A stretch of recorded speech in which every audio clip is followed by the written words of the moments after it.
கையில நான் கொடுத்திருக்கிறேன். நம்ம கரங்களுக்கு தேவையான நாமத்தை மேம்படுத்திக்கிறீங்க.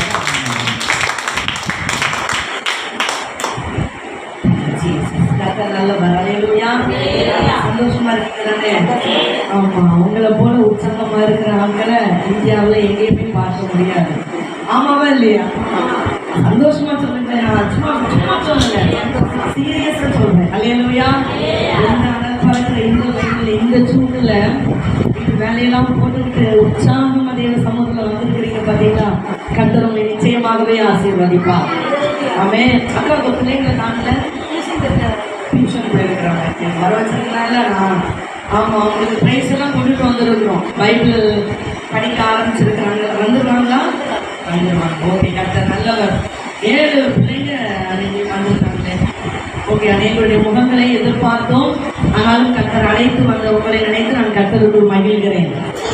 சந்தோஷமா திரும்பிய நாங்க அங்கேருந்து புறப்பட்டு வந்திருக்கிறதுல எத்தனை பேருக்கு சந்தோஷமா இருக்குது?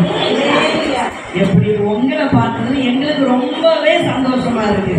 இந்த பட்டாணி வேலையில கர்த்தருக்காய் சாதிக்கணும்னு வைராக்கியமா எழுந்திருக்கிற சிலராய் இருக்கிற உங்கள் நிமித்தம் பரலோகத்துல மிகுந்த மகிழ்ச்சி உண்டாயிருக்கிறது. அல்லேலூயா. ஆமென். ஸ்தோத்திரம். குட்டீஸ் அதை பத்தி நீங்க கவலையே பட வேண்டாம். கர்த்தருடைய பிள்ளைகளுக்குன்னு சொல்லி தனித்தனியா தூதர்களை கர்த்தர் வச்சிருக்கிறார். அந்த தூதருடைய அரவணைப்புல பிள்ளைகள் ஆமென் தூதர்கள். செல்லமா மக்களே, நீ தங்கச்சியை ஹெல்ப் பண்ண வேண்டாம்மா. தங்கச்சி ஃப்ரீயா விட்டுரு. பிள்ளை கவனமா வசனத்தை கவனி. ஓகேனா? சரி சார், நீங்க அவங்க உட்காருங்க சார். சார் எழும்ப கூடாது. ஓகேயா? ஓகே, எல்லாரும் நல்ல பிள்ளைங்க. சத்தமா ஒரு அல்லேலூயா சொல்லாமா? அல்லேலூயா. நல்ல ஒரு பிரதிஷ்டை விழாவை காண கர்த்தர் நமக்கு கிருபை செய்தால் உண்மையாகவே அந்த பிரதிஷ்டை ஆராதனையில தேவ மகிமை இறங்கினது எத்தனை பேர் உணர்ந்தீங்க? ஆமென். எல்லாரும் வந்திருந்தீங்க தானே? நல்ல ஒரு தேவ மகிமை. உண்மையாகவே எனக்கு உங்களை நினைச்சா ஒரு பொறாமையா இருக்கு. என்ன பொறாமை தெரியுமா? ஆமா, நல்ல வசன அறிவுல தேறின, வசனத்துல வேத அறிவுல பண்டிதரா இருக்கிற ஒரு தேவ மனுஷனை கர்த்தர் உங்கள் திருச்சபைக்கு ஊழியக்காரரை தந்திருக்கிறார். அல்லேலூயா. ஆமென். கிருபையா நாங்களும் ஆமென் 2001ஆம் ஆண்டு கர்த்தருடைய ஊழியத்தை ஆரம்பித்தோம். அப்போ எங்களுக்கு வசனம் பத்தி பாஸ்டரே ஓப்பனா சொல்லுவோம். அவங்கள வச்சுட்டு தான் சொல்றேன். வசனம் பத்தி தெரியாது, எப்படி பிரசங்கம் பண்ணணும்னு தெரியாது. ஆமென். எப்படி பாயிண்ட்ஸ் எடுக்கணும்னு எதுவுமே தெரியாது. ஆமென். ப்ரீகேஜில இருந்து ஸ்டார்ட் பண்ண மாதிரி அவர் சொல்லி சொல்லி சொல்லி சொல்லி தந்து ஒவ்வொன்றா அப்படித்தான் ஸ்டார்ட் பண்ணோம். ஆனா உங்களுக்கு அநேக இடங்கள்ல வேதாகம கல்லூரியில பாடங்களை நடத்தின, வசனத்துல நல்ல தேறின ஒரு நல்ல தேவ மனிதரை கர்த்தர் உங்களுக்கு தந்திருக்கிறார். ஆகவே நீங்க எல்லாம் கொடுத்து வச்சவங்க. பக்கத்துல இருக்கிறவங்க கையை குலுக்கி சொல்லுங்களேன், அக்கா நீங்க கொடுத்து வச்சவங்க. சொல்லுங்களேன், நீங்க கொடுத்து வச்சவங்க. நல்ல ஆமென் ஸ்தோத்திரம். பொக்கிஷங்களாகிய வேத வசன விளக்கங்களை கர்த்தர் உங்களுக்கு நிச்சயமாய் ஒவ்வொரு நாட்களிலும் அவர்கள் மூலமாய் தருவார், தந்து கொண்டிருக்கிறார். அல்லேலூயா. கர்த்தர் நல்லவர். அவன் ஒரே ஒரு நிமிடம் கண்களை மூடி இந்த நாளில் அப்பா என் கூட பேசணும். ஸ்தோத்திரம். அவன் பல நிலைமையில துக்கத்தோடு அவன் என் குடும்ப வாழ்க்கை இப்படி இருக்குது. நான் ஸ்தோத்திரம் தேவ சமூகத்துல சிந்தித்து கொண்டிருந்த செய்தி வேற. ஆனா கர்த்தருடைய ஆவியானவர் இன்னொரு வார்த்தைக்கு நேரம் என்னை திருப்பி விட்டார். நான் மனதில் நினைத்தேன், வாலிப பிள்ளைகள் வந்தா இந்த வார்த்தை செட் ஆகாதே ஆண்டவரே அப்படின்னு பல யோசனையில வந்தேன். ஆனா இங்க வந்து உட்கார்ந்த பிறகு தெரியுது, குடும்ப ஸ்திரீகள் அநேகர் வந்திருக்கிறீங்க. ஆமென். உங்களுக்காய் தனிப்பட்ட நிலைமையில் கர்த்தர் அந்த வார்த்தையை கொண்டு பேச போகிறார். ஜெபிங்களை வேறு எந்த எண்ணத்துக்கு இடம் இல்லாம இந்த நாள்ல பேச போகிற வார்த்தை எனக்குள் ஒரு மாற்றத்தை ஏற்படுத்தட்டும் ஆண்டவரே. ஆமென். இந்த இடத்துல இருந்து நான் கடந்து போகும்போது ஒரு பெரிய தெய்வீக தொடுதலோடு நான் போகணும். ஸ்தோத்திரம். என்னை குறித்த தேவ திட்டம் என்னதுன்னு சொல்லி நான் புரிந்து கொள்ளணும். கர்த்தருடைய ஆவியானவர் எனக்கு உதவி செய்யணும். நீங்க பேசுங்க, நீங்க பேசுங்க. ஒரே ஒரு வார்த்தை சொல்லும் கர்த்தாவே அடியேன் கேட்கிறேன். சாமுவேலுக்கு அந்த ஜெபத்தை சொல்லுங்களேன். சொல்லும் கர்த்தாவே அடியேன் கேட்கிறேன். நீங்க என்னை பார்த்து என்ன சொல்லணும்னு நினைக்கிறீங்களோ அதை சொல்லுங்க ஆண்டவரே. அதை சொல்லுங்க. பையன் சூழ்நிலை எல்லாம் நீங்க அறிஞ்சிருக்கிறீங்க. ஆமென். ஸ்தோத்திரம். வெளியே சிரிக்கிறீங்க. அந்த ரங்கத்துல பல வேதனைகள். ஆமென். ஸ்தோத்திரம். ஆண்டவர் இன்னைக்கு அதுக்கு தான் உங்களுக்கு பதில் தர போகிறார். பதில் தர போகிறார். ஹல்லேலூயா. நன்றி அப்பா. இயேசு கிறிஸ்துவின் அதிகாரமுள்ள நாமத்திலே இவருடைய சிந்தனைகளை, இவருடைய இருதயங்களை, நினைவுகளை ஆமென் ஸ்தோத்திரம் எல்லாவற்றையும் ஆவியானவருடைய பலத்த ஆளுகைக்கு நான் ஒப்பு கொடுத்து ஜெபிக்கிறேன். ஹல்லேலூயா, ஹல்லேலூயா, ஹல்லேலூயா. கண் மயக்கம் உண்டாகாதபடி, சோர்வுகள் அசதிகள் மேற்கொள்ளாதபடி பரிசுத்த ஆவியானவருடைய பலத்த ஆளுகைக்கு இயேசு கிறிஸ்துவின் அதிகாரமுள்ள நாமத்தில் ஒப்பு கொடுத்து ஜெபிக்கிறேன். வார்த்தையானவர் வார்த்தையை கொண்டு நடப்பிக்க வேண்டிய கிரியையை இந்த நாளிலே இவர்கள் மத்தியிலே நடப்பித்து இவர்களை ஆமென் திருச்சபையில் நாட்டப்பட்ட தூண்களாய் இந்த பட்டாண்டி விலை உமக்கென அசைக்கிற பலத்த கருவிகளாய் கர்த்தர் கரத்தில் எடுக்க போகிறபடியா உமக்கு ஸ்தோத்திரம். ஒரு நிமிடம் கரங்களை தட்டி ஆவியில நிறைந்து ஆவியானவர் ஆமென் ஒவ்வொருவரும் மேலும் ஆமென் அமர் ஆமென் ஸ்தோத்திரம் கரத்தை அமரப்படுவீராக, பலத்த கரத்தை அமரப்படுவீராக. இயேசு கிறிஸ்துவின் நாமத்தில் உள்ளே மறைந்திருக்கிற கவலைகள், கலக்கங்கள், பாரங்கள், சோர்வுகள், அசதிகள், தூக்க மயக்கங்கள், வேறு சிந்தைகள் இயேசு கிறிஸ்துவின் நாமத்திலே வெளியேற்றி ஜெபிக்கிறேன். விடுதலை உண்டாகட்டும். வார்த்தைக்கு நேராக இருதயம், சிந்தனைகள், நினைவுகள் திரும்பட்டும். ஒப்பு கொடுக்கிறேன் இயேசு இரட்சக நாமத்தில் பிதாவே, ஆமென். கர்த்தர் நல்லவர். வாசிக்கலாம். சங்கீதம் 84 அதனுடைய 6வது வசனம். சங்கீதம் 84 அதனுடைய 6வது வசனம். அழுகையின் பள்ளத்தாக்கை உருவ நடந்து அதை நீரூற்றாக்கி கொள்ளுகிறார்கள், மழையும் குளங்களை நிரப்பும். அல்லேலூயா, ஆமென். இந்த வார்த்தை எனக்கு இங்க பேசும்படி ஆவியானவர் உந்தின போது எனக்குள்ளேயே பல கேள்விகள் எழுந்துச்சு. ஆமென். நான் இப்ப தைரியமா சொல்ல முடியும், இங்க இருக்கிற அநேகர் இப்போ நடந்துட்டு இருக்கிற பள்ளத்தாக்கு அழுகையின் பள்ளத்தாக்கு. அல்லேலூயா. எல்லாரும் வெளியே நல்ல அழகா நீட்டா வந்து உட்கார்ந்து சிரிச்ச முகத்தோடு இருக்கிறீங்க. ஆனா உங்கள் அந்தரங்கத்தை பார்க்கிற பரிசுத்த தெய்வம் சொல்லுகிறார், நீ நடந்து கொண்டிருப்பது அழுகையின் பள்ளத்தாக்கு. ஆனால் நீ அதை கடந்து முன்னேறி போகும்போது ஒரு பெரிய நீரூற்றின் ஆசீர்வாதம் உங்கள் வாழ்க்கையிலே கர்த்தர் வைத்திருக்கிறார். அல்லேலூயா. பலரும் அழுகையின் பாதையை கடக்க முயற்சிப்பது இல்லை, அது வேண்டாம்னு சொல்லி ஒதுக்கிறாங்க. அவர்கள் தங்கள் வாழ்க்கையில் நீரூற்று என்கிற ஆசீர்வாதத்தை பார்க்க முடியாது. அல்லேலூயா.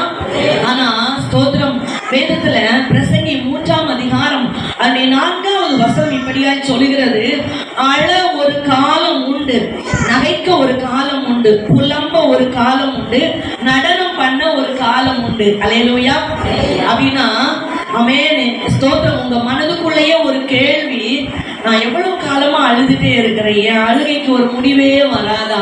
பிள்ளை நிமித்தம் அழுக, புருஷன் நிமித்தம் அழுக, ஸ்தோத்திரம், சரீரத்தில் வருகிற வியாதி பலவீனங்கள், பொருளாதார காரியம், உற்றார் உறவினர் படுத்துற பாடுகள், பல வேதனைகள், எல்லாத்தின் நிமித்தம் அழுக அழுக அழுக அழுக அழுக. இந்த அழுகைக்கு ஒரு முடிவே வராதா? நான் ஆண்டவருடைய வார்த்தையை வைத்து தீர்க்கமாய் உங்களோடு பேசுகிறேன். அழ ஒரு காலம்தான், அழுகை நிரந்தரம் அல்ல. என் வாழ்க்கை ஃபுல்லா நான் அழுத இப்படியே நான் செத்து போயிருவேன், நான் இல்ல இல்ல இல்ல. அது ஒரு சர்டன் பீரியட், ஒரு குறிப்பிட்ட காலம் மட்டுமே. நீங்கள் நகைத்து மகிழ்வதற்கு கர்த்தர் ஒரு காலத்தை வைத்திருக்கிறார். அல்லேலூயா. எத்தனை பேர் இந்த வார்த்தையை அப்படியே ஏற்றுக்கொள்றீங்க? இப்போ அழுதுட்டு இருக்கிற என்னுடைய அழுகை எல்லாம் ஆனந்த களிப்பாய் மாற போகிறது. நான் இப்போ புலம்பிட்டு இருக்கிற அந்த புலம்பல் எல்லாம் மாறி நான் சந்தோஷப்பட்டு நடனம் பண்ண கர்த்தர் ஒரு காலத்தை எனக்கு தர போகிறார். அல்லேலூயா. இந்த வார்த்தை அப்படியே இருதயத்துல ஆழமா எழுதி கொள்ளுங்க. நான் இப்போ அழுதுட்டு இருக்கிறேன், நான் நகைக்க ஒரு காலத்தை கர்த்தர் வைத்திருக்கிறார். உங்களை பார்த்து சொல்றேன், அழ வேண்டிய காலத்துல அழுதுறணும். அல்லேலூயா. அழ வேண்டிய காலத்துல அழுதுறணும். அழ வேண்டிய காலத்தில் அழாதவர்கள் ஸ்தோத்திரம் பிற்பாடு கால தாமதமாகி அழுதாங்க, ஆனா அந்த அழுகைக்கு பிரயோஜனம் இல்லை.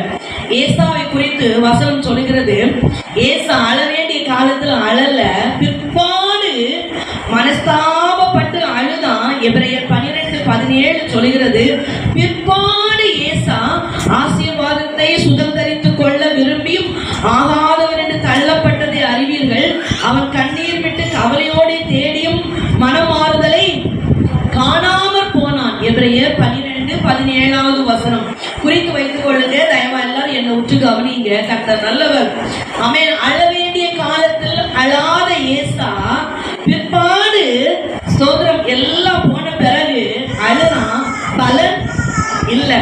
ஆனா யாக்கோபை குறித்து வசனம் சொல்லுகிறது, ஓசியா 12ஆம் அதிகாரம் அவருடைய 4வது வசனம் இப்படியாய் சொல்கிறது, யாக்கோபு தூதனானவரோடே போராடி மேற்கொண்டான், அழுது அவரை நோக்கி கெஞ்சினான். எப்படி யாக்கோபு இப்படி போராடினாரு? அழுது கெஞ்சினான். அல்லேலூயா. நம்ம ஆதியாகமத்தில் இருக்கிறது யாக்கோபு போராடினார் அப்படி மட்டும். ஆனா ஓசியா தீர்க்கன் அழகா எழுதி வைத்திருக்கிறார், அழுது கெஞ்சினான். அழ வேண்டிய காலத்திலே அழுத யாக்கோபு ஒன்றையும் இழக்காமல் எல்லா நன்மைகளையும் தரக்கூடியதாக்கி கொண்டார். அல்லேலூயா. ஆமென். அவரை அழும்போது அவருடைய சூழ்நிலைமை, ஆமென், இந்த 2 பரிமாணங்களையும் நான் இழந்து விடுவேனோ, என்னுடைய மனைவிகள், என்னுடைய அத்தனை நன்மைகள், பிள்ளைகள் எல்லாவற்றின் மேலும் ஏசா அழைத்து வருகிற அந்த நபர்களோடு கூட விழுந்து எல்லாவற்றையும் அழித்து போடுவாரோ என்கிற பயம், கலக்கம், நடுக்கம், அதன் மத்தியில யாக்கோபு அழுது போராடி கெஞ்சினார். அவருடைய அழுகை நீரூற்றாய் மாறினது. எதிரிட்டு வந்த ஏசாவும் பட்சமாய் மாறினார். அல்லேலூயா. ஒன்றையும் இந்த யாக்கோபு இழந்து போகவில்லை. அப்படின்னா ஸ்தோத்திரம். செல்ல சொல்லுவாங்க, என்னன்னே தெரியல, காலையில எழுப்பி ஜபத்துல உட்கார்ந்து உடனே அழுவலியா வருது, எதுக்குன்னே தெரியல, ஓன்னு அழணும் போல இருக்குது, எனக்கு முட்டிக்கிட்டு வருது. அப்படி உங்களுடைய ஏவுதல், ஒரு அழுகைக்கான ஒரு தூண்டுதல் வருதுன்னா அது பரிசுத்த ஆவியானவர் உங்களுக்குள் வைக்கிற ஒரு பாரம். அழுதுருங்க. அல்லேலூயா. ஏதோ ஒரு சூழ்நிலையில் எதிராய் தாக்க முற்படும் போது ஆவியானவர், நீ கொஞ்சம் அழுது, நான் உனக்காய் வேண்டுதல் பண்ண போகிறேன். அல்லேலூயா. நாம வெறும் அழ மட்டும்தான் செய்வோம். என்னன்னே தெரியலையப்பா, மனம் அப்படி ஒரு பெரிய பாறாங்கலை தூக்கி வச்சது போல பாரமா இருக்குது, துக்கமா இருக்குது, எனக்கு தாங்க முடியலையப்பா அப்படின்னு நாம நினைச்சு அழுவோம். ஆனா ஏதோ ஒரு சூழ்நிலை நமக்காய் அந்த அழுகை மாற்றிக்கொண்டே இருக்கும். அல்லேலூயா. ஆமென். ஸ்தோத்திரம். அப்படின்னு அழ வேண்டிய நேரத்துல அழுதுறணும், அழ வேண்டிய நேரத்துல அழாம அந்த அழுகையை அடக்கி வச்சா நோ யூஸ். அல்லேலூயா.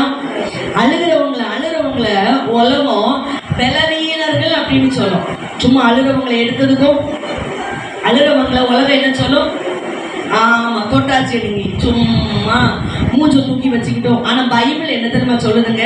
சங்கீதம் 84:7 சொல்லுது, அழுறவங்க பலத்தின் மேல் பலன் அடைந்து சீயோனில் தேவ சன்னதியில் வந்து காணப்படுவார்கள். அல்லேலூயா. வாசிமா அந்த வசனத்தை. ஆமென். கண்ணீரோடு அழுகையின் பள்ளத்தாக உருவ நடக்கிறவங்க பலத்தின் மேல் பலன் அடைந்து சீயோனில் தேவ சன்னதியிலே வந்து, அப்போ ஆமென், அழுறவங்க பலவீனர்கள் அல்ல, அழுறவங்க பலத்தின் மேல் பலம் அடைவார்கள். யோபு 16:16 வசனம் சொல்லுகிறது, அழுகிறதினால் என் முகம் அழுக்கு அடைந்தது. ஆமென். முகம் அழுக்காய் சும்மா ஏங்கி அழுதுட்டே இருந்தா முகத்துல என்ன ஆகும்?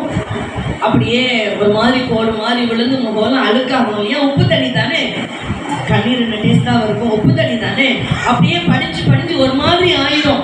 யோபு சொல்றாரு, அழுறதுனால என் முகம் என்ன ஆயிடுச்சு? அழுக்கடைஞ்சு. அப்படி அழுத யோபு எல்லாவற்றையும் ரெட்டிப்பாய் பெற்றுக்கொண்டார். அல்லேலூயா. சந்தோஷமா சொல்லுங்களேன். அல்லேலூயா. ஆமென். பாருங்க, இந்த முழு பைபிளையும் பரிசுத்த தெய்வம் வேற எதையுமே கணக்கிற்காய் தோல் பையில் துருத்தியில் சேர்த்து வைப்பேன்னு சொல்லல.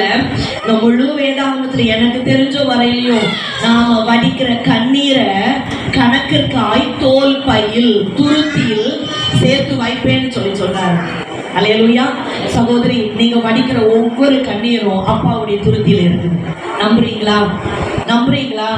ஏசப்பா, எனக்கு என்ன செய்யறது தெரியலப்பா, ஏசப்பா அப்படின்னு நீங்க புலம்பி அழுறீங்கல்ல, அந்த கண்ணீர் ஒவ்வொன்றும் கணக்கிற்காய் வைக்கப்பட்டிருக்கிறது. ஏற்ற வேளையில் தம்மை துருத்தியை திறந்து பார்க்கிற தெய்வம் கணக்கு வைத்து பதில் தர போகிறார். நம்புறவங்க மட்டும் கரங்களை தட்டி கட்டற மகிமைப்படுத்துவீங்களா?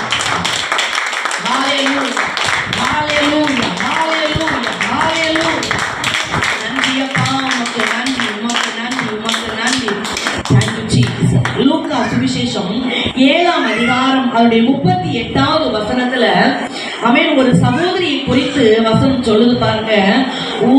முழு உலகமும் அந்த சகோதரியை பாவி என்று சொல்லி முத்திரை குத்தின போது அந்த சகோதரி இயேசுவின் பாதத்தை தன்னுடைய கண்களிலிருந்து வைத்து தலை மயிரினால் அந்த கண்ணீரை துடைத்த அந்த பாதத்தை துடைத்தால் பாருங்க, அந்த கண்ணீரை தேவன் விலையேற பெற்றதாய் பார்த்தார். அல்லேலூயா.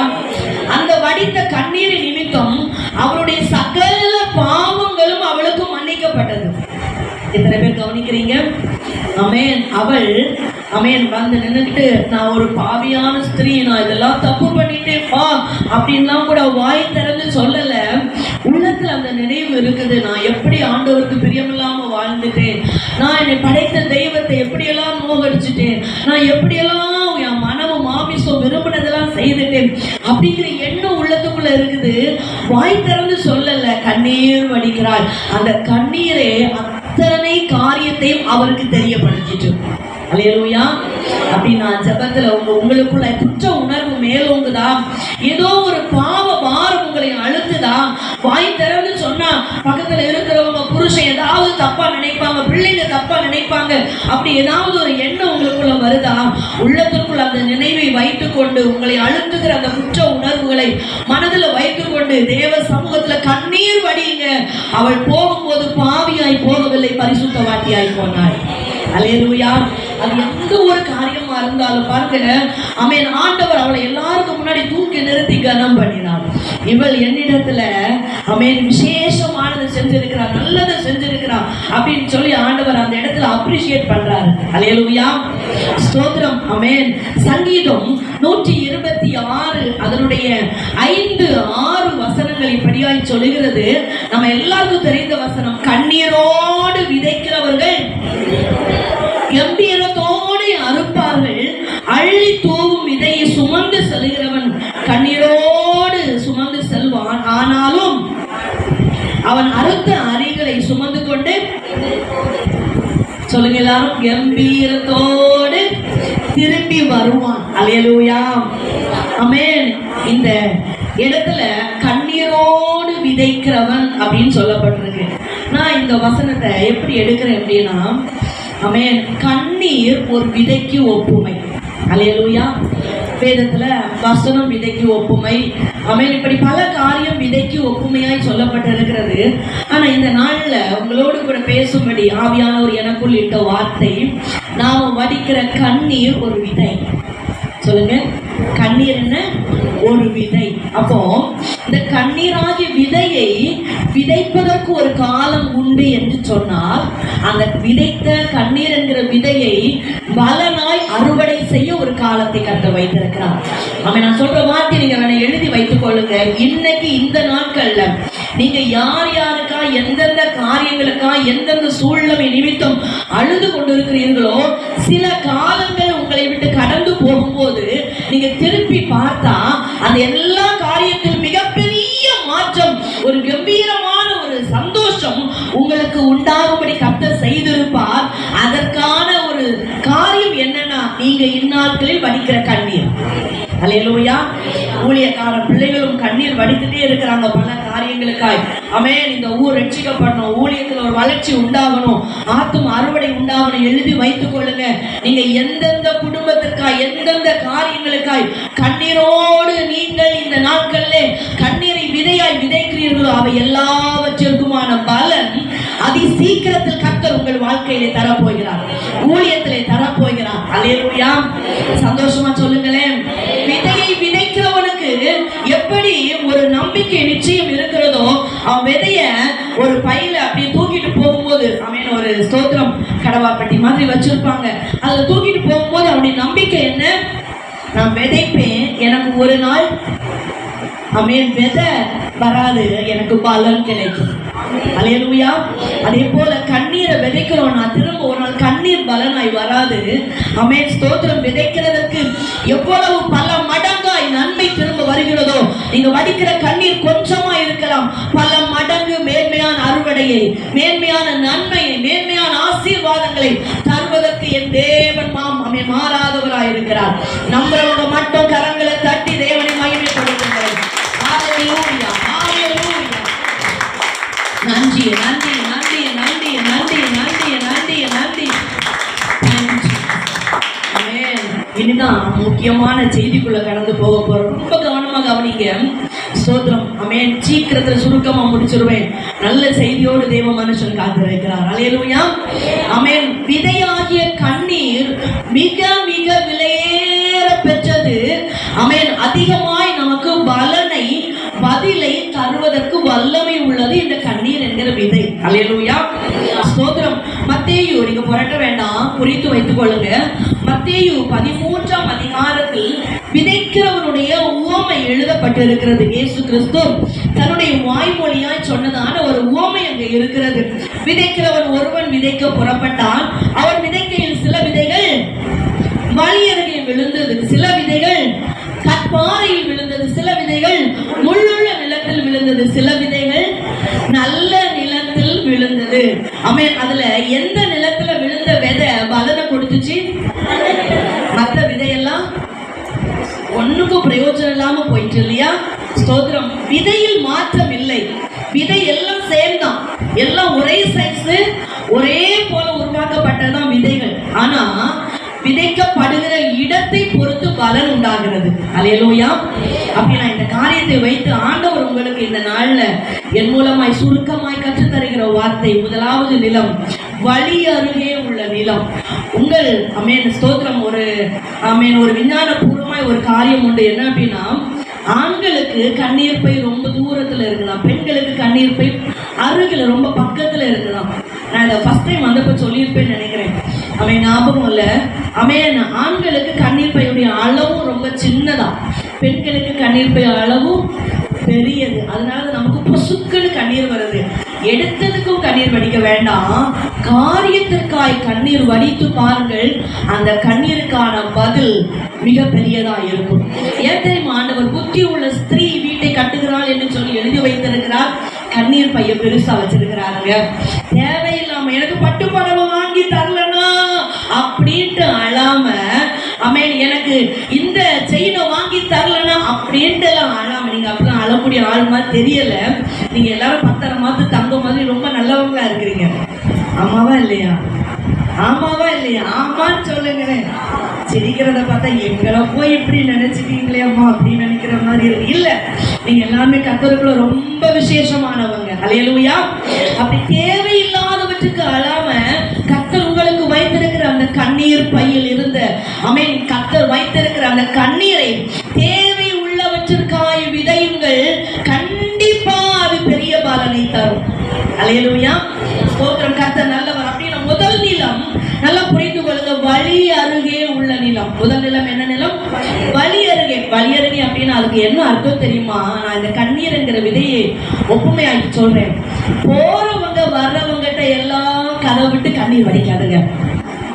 ரோட்ல போறாங்க வர்றாங்க, அது உங்களுக்கு மாமனா இருக்கலாம், மச்சானா இருக்கலாம், அக்காவா இருக்கலாம், அண்ணியா இருக்கலாம், யார் வேணா இருந்துட்டு போட்டு போறவங்க வர்றவங்கிட்ட எல்லாம் சும்மா பேச்சுக்கு ஒரு வார்த்தை, ஏக்கா வேலையை முடிச்சிட்டியாக்கா அப்படின்னு போற போக்குல அந்த அம்மா சொல்லிட்டு போவோம்.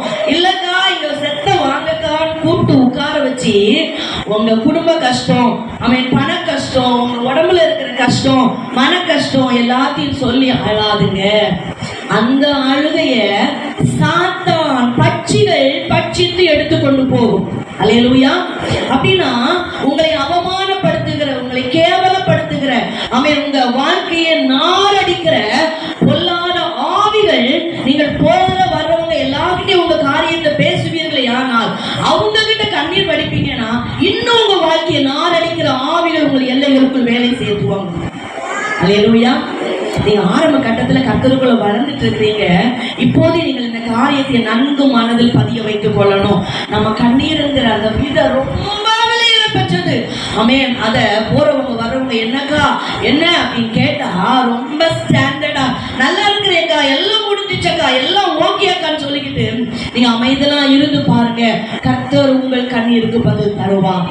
ஆமென். சோ நல்ல மனதுல ஆழமா இன்னைக்கு எழுதி வைத்துக் கொள்ளுங்க. நான் போறவங்க வர்றவங்க கிட்ட எல்லாம் கண்ணீர் வடிக்க கூடாது கூடாது. அல்லேலூயா. எங்க சர்ச்சில் ஒரு அக்கா இருக்கிறாங்க. நாங்க பைக்ல அப்படி ஊழியத்தை முடிச்சுட்டு பைக்லயே கார்லயே அந்த பக்கமா போகும்போது அவங்க நெசவு நெய்யறதுக்கு போவாங்க. அவங்கள நான் அங்கங்கேயா பார்ப்போம். பார்க்குற இடத்துல எல்லாம் அவங்க கண்ணில் கண்ணீர் தான் பார்க்க முடியும். அல்லேலூயா. அப்படின்னு அவங்க என்ன தன்னிடத்துல கேட்கிற எல்லார்கிட்டையும் கண்ணீர் வடிக்கிறாங்க. அவங்க குடும்ப சூழ்நிலை ரொம்ப கொடூரமான குடும்ப குடும்ப சூழ்நிலை தான். கணவன் இல்லை, மகன், ஸ்தோத்திரம், கணவர் இருந்த காலத்தில் அவர்களை படுத்தின வேதனையை விட கொடூரமான வேதனை, சித்திரவதை, அடி உத, எல்லாத்தையும் உடைக்கிறது, நாசம் பண்றது. கண்டிப்பா அது கடினமான ஒரு பாதை தான். ஆனா அவங்க எங்க அந்த விலையேற பெற்ற விதை என்கிற கண்ணீர் அவங்க எங்க விதைச்சிட்டு இருக்கிறாங்க? ரோட்டுல விதைச்சிட்டு இருக்கிறாங்க. இன்றைக்கும் அவங்க குடும்பம் ஸ்தோத்திரம் இன்னும் இன்னும் இன்னும் சீரழிந்து அவமானப்பட்டு கொண்டிருக்கிறது ஒழிய அந்த கண்ணீரை நல்லா புரிந்து கொள்ளுங்க. வழி அருகே போகிற வருகிற எல்லாரிடத்திலும் விதைக்கிற கண்ணீர் துருத்தியில் சேர்க்கப்படுவது இல்லை. அல்லேலூயா. சிலர் நினைப்பாங்க, நான் இந்த அக்கா கிட்ட இப்ப இவ்வளவு நேரம் கதை விட்டு அழுது இருக்கிறேன், இந்த கண்ணீர் துருத்தியில போகவே போகாதுங்க. அதை சத்துருவாகிய பட்சி கொத்தி கொண்டு போவான். உங்களை இன்னும் அவமானப்படுத்துவோம், கேவலப்படுத்துவோம். அவர் இன்னைக்கு மனதில் ஒரு ஆழமாய் பதிய வைத்துக் கொள்ளுங்க. என்னுடைய கண்ணீர் என்கிற விதையை நான் போகிற வர்றவங்க வழியருகே நின்று நான் விதைக்க கூடாது. அடுத்த நிலம் முள்ளுள்ள நிலம். என்ன நிலம்? முள்ளுள்ள நிலம். இந்த உலகத்துல உலக கவலையினாலும் லௌகிக கவலையினாலும் பல நிலைமையில சிற்றின்ப மயக்கத்தினாலும் அந்த நிலைமையில மயங்காத அனுபவத்திலையும் உலக கவலை இல்லாம யாராவது இருக்கிறாங்களா? அல்லேலூயா. ஏற்கனவே அந்த அம்மா நொந்து நூடுல்ஸ் ஆகி போயிருக்கும். அந்த அம்மா கிட்ட போயிருந்து மூக்கு சீந்தி சீந்தி சீந்தி சீந்தி அழுது கதவிட்டா அந்த அம்மா சொல்லும், ஸ்தோத்திரம், நமக்குள்ள அப்பதான் கொஞ்சம் வசனம் என்கிற விதை அப்படியே முளைச்சி, ஏசு நல்லவர், எனக்கு அற்புதம் செய்வார் அப்படின்னு கொஞ்சம் முளைச்சிருக்கும். இந்த முளையோட போயிருந்துட்டு அக்கா கேட்டியாக்கா அப்படின்னு சொல்லும் போது அந்த அக்கா என்னதுமா சொல்லும், நீயாவது பரவாயில்லடி, நான் படுற பாட பாத்தியனா அப்படின்ட்டு அவங்க கஷ்டத்தை சொல்லுவாங்க. இங்க உள்ள கொஞ்சம் முளைச்சி வந்துச்சே வசனம், அது அப்படியே காணாமல் போயிடும். அல்லேலூயா. ஏற்கனவே இங்க இருக்கிற ஒரு கவலை, அவங்க சொன்ன கவலை, எப்போ என்னது இது, இதெல்லாம் வாழ்க்கை அப்படின்ட்டு வாழ்க்கை மேலேயே ஒரு அதிருப்தி, ஒரு வெறுப்பு வந்துடும். துளி கூட இயேசுவை விசுவாசிக்க முடியாத சூழ்நிலை வந்துடும். அல்லேலூயா. அப்படின்னா உலகத்தில் வாழ்கிற எல்லா மனிதர்களும் கவலையாலும் கலக்கத்தாலும் பாரத்தாலும் நிரம்பினவர்கள். அவர்கள் யாரிடத்திலும் போய் இவங்க ரொம்ப நல்லவங்க, இவங்க ஒண்ணு விட்ட உறவு அப்படின்ட்டுலாம் போயிருந்து யார்கிட்டையும் நீங்க ஷேர் பண்ணாதுங்க. உள்ளத்துக்குள் விதைக்கப்பட்ட வசனம் என்கிற விதை நெருக்கி போடக்கூடிய அளவில் அவர்களுக்குள் இருந்து வார்த்தை வெளிப்படும். சத்துருடைய நோக்கமே வசனம் யாருக்குள்ள எல்லாம் ஆழமா இருக்குதோ அவங்க ஒண்ணுமே இல்லாம 0 லெவல்ல இருந்தாலும் ஒரு குறிப்பிட்ட காலம் வரும்போது பெரிய லெவலுக்கு வந்துருவாங்க. எத்தனை பேர் நம்புறீங்க? ஒண்ணுமே இல்லாம 0 லெவல்ல இருந்தாலும் யாருக்குள் வார்த்தை இருக்கிறதோ, வார்த்தை மேல நம்பிக்கை யாருக்குள் இருக்கிறதோ, யார் வார்த்தையை அசைக்க முடியாத விசுவாசத்தோடு பற்றி பிடிக்கிறார்களோ அவங்க சூழ்நிலை எல்லாம் தலைகளா இருந்தாலும் குறித்த காலம் வரும்போது அவங்க நிலைமையே வேற லெவல். அல்லேலூயா. அந்த வசனத்தை நெருக்கி போடணும், அழிச்சிடணும். அந்த வசனத்தின் மேல நம்பிக்கை துளி கூட இருக்க கூடாதுன்றதுல சத்துரு கவனமா இருப்பான். அதனால ஏற்கனவே கவலையோடு கலக்கத்தோடும் வாரத்தோடு இருக்கிற எந்த சக மனிதரிடத்திலும் போய் உங்கள் கண்ணீராகிய விதையை விதைக்காதிருங்கள். அல்லேலூயா. அப்படி யாருக்கிட்டையாவது விதைச்சிருப்பீங்க அப்படின்னா, கண்ணீரை விதைச்சிருப்பீங்கன்னா ஆண்டவர் சமூகத்துல மன்னிப்பு கேளுங்க. நான் இன்னார்கிட்ட எல்லாம் போய், அது சக விசுவாசியா கூட இருக்கலாங்க, கூட உங்க கூட சர்ச்சுக்கு வர்றவங்களா கூட இருக்கலாம். கேட்டியாக்கோ அப்படின்ட்டு தொடச்சு அழாதுங்க. அல்லேலூயா. ஏசாயா தீர்க்கதரிசி அழகா சொல்றார், கர்த்தராகிய ஆண்டவர் எனக்கு துணை நிற்கிறார், ஆகவே நான் பயப்படுவதில்லை. அல்லேலூயா. நான் என்னுடைய முகத்தை கற்பாறையை போல ஆக்கிக் கொண்டேன், நான் வெட்கப்பட்டு போவதில்லை என்று அறிந்திருக்கிறேன். அல்லேலூயா. வசனம் உள்ளத்துக்குள்ள இருக்கிற ஒரு தேவ பிள்ளை இப்படித்தான் தைரியமா சொல்லுவாங்க. சந்தோஷம் அல்லேலூயா சொல்லுங்களேன். அல்லேலூயா. அல்லேலூயா. நல்ல கையை உயர்த்தி ஒரு அல்லேலூயா. அப்படின்னா உலகத்துல வாழ்கிற கவலையோடு கலக்கம் நிறைந்த மனிதரிடத்துல நம்முடைய கண்ணீரை விதைக்க கூடாது. மூன்றாவதாய் கற்பாறை நிலம். என்ன நிலம்? கற்பாறை நிலம். ஸ்தோத்திரம். அநேக தேவனுடைய பிள்ளைகள் ஸ்தோத்திரம் இந்த உலகத்துல பெரிய நிலைமையில இருப்பாங்க. கற்பாறையை போல ஆஸ்தியில அந்தஸ்துல ஸ்தோத்திரம் சமுதாயத்துல பல நிலைமையில செல்வாக்குள்ளவர்களாய் வசதி வாய்ப்புகள் உள்ளவர்களாய் பெரிய நிலைமையில இருப்பாங்க. ஆனா எந்த அளவுக்கு கற்பாரை போல உயர்ந்த நிலைமையில இருக்கிறாங்களோ அந்த அளவுக்கு அவங்க இருதயமும் ஈரம் இல்லாம இருக்கும். இருதயமும் ஈரம் இல்லாம கற்பாரை போல இறுகி போயிருக்கும். அல்லேலூயா, ஆமென், ஸ்தோத்திரம். எனக்கு தெரிந்து ஆமென், எங்களுடைய திருச்சபையில கூட ஒரு சகோதரி, ஆமென், அந்த சகோதரியுடைய ஆமென் குடும்பத்திற்கு வர வேண்டிய நன்மைகள், சொத்துக்கள், ஆஸ்திகள் எல்லாம் ஏராளம் ஏராளம். அது எல்லாவற்றையும் ஆமென் குடும்பத்தில் உள்ள ஒரு மூத்த உறவினர் ஒருவர் மந்திரவாதம் செய்து பல நிலைமையில அபகரித்து கொண்டார். அவர் பெரிய நிலைமையில செல்வாக்கோடு இருக்கிறார். ஸ்தோத்திரம். இந்த சகோதரி திருச்சபைக்கு வந்து வார்த்தை கேட்ட பிறகும் அவர்கிட்ட போய் கொஞ்சம் கண்ணீர் வடிச்சார். அவர்கிட்ட போய் அழுதா. அவர் சொன்ன என்ன வேணாலும் நடக்கும். அவர் சொன்னா எனக்கு அந்த இடத்தை எழுதி தந்துருவாரு, இந்த வீட்டை தந்துருவாரு, அதை பண்ணிடுவாரு, என் புருஷனுக்கு நல்ல வேலை எடுத்து கொடுத்துருவாரு, என் பிள்ளைக்கு படிக்கிறதுக்கு நல்ல சீட்டு வாங்கி கொடுத்துருவாரு. இப்படி எல்லாம் பெரிய எதிர்பார்ப்புகளோடு அந்த மனிதனை தேடி போனது உண்டு. ஆமென், ஸ்தோத்திரம். அந்த மனுஷன் எந்த அளவு அவமானப்படுத்தணுமோ எல்லாம் கண்ணீர் விட்டு அழுது எல்லாம் முடிச்சதுக்கு பிறகு எந்த அளவு அவமானப்படுத்தணுமோ அந்த அளவு அவமானப்படுத்தி கேவலமா பேசி அனுப்பி வைத்தார். அல்லேலூயா. பிற்பாடு தேவ சமூகத்துல வந்து ஐயோ, நான் இப்படி அந்த மனுஷன் இவ்வளவு பணத்தோட இவ்வளவு செல்வாக்கோட, இதே போல எங்க திருச்சபையில் அநேகருடைய சாட்சிகள் உண்டு. என் தம்பி பெரிய நிலைமையில இருக்கிறான், அவன் ஏதாவது பண்ணிடுவான்ட்டு போய் என் கஷ்டத்தெல்லாம் சொல்லி அவன்கிட்ட அழுதேன். கற்பாறையை போல உயர்ந்தவர்களுக்குள்ள இருதயமும் கற்பாறையை போல இறுகி தாங்க இருக்கும். அதுல கொஞ்சம் கூட ஈரம் இருக்காது. அவன் பலருடைய மனதில் உள்ள எண்ணம் என்ன தெரியுமா? ஜெபிக்கும் போதே ஆண்டவரே என் குடும்பத்துல இன்னார் நல்லா இருக்கிறாங்க, அவங்களுக்கு பெரிய வீடு இருக்கு, அவங்க வீட்டுல வருமானமே இவ்வளவு வருது, அவங்க நினைச்சா எனக்கு உதவி செய்யலாம் ஆண்டவரே, அவங்க உள்ளத்துல ஏறி எனக்கு ஏதாவது செய்ய பண்ணுங்கப்பா. இல்ல, அந்த ஜெபத்தை விட்டுருங்க. யாராவது அப்படி ஜெபிக்கிறீங்கன்னா அந்த ஜெபத்தை விட்டுருங்க.